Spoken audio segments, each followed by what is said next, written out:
सिंहस्था शशिशेखरामरकतप्रख्यैश्चतुर्भिर्भुजैः शङ्खं चक्रधनुश्शरांश्च दधती नेत्रैस्त्रिभिः शोभिता आमुक्तां गदहारकङ्कणरणत्काञ्चीरणन्नूपुरा दुर्गा दुर्गतिहारिणी भवतु नो रत्नोल्लसत्कुण्डला देवि प्रपन्नार्तिहरे प्रसीद प्रसीद मातर्जगतोऽखिलस्य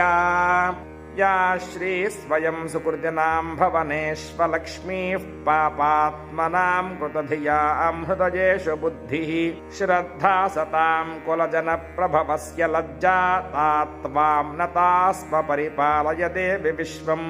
किं वर्णयाम तव रूपमचिन्त्यमेतत् किञ्चाति वीर्यमसुरक्षयकारि भूरि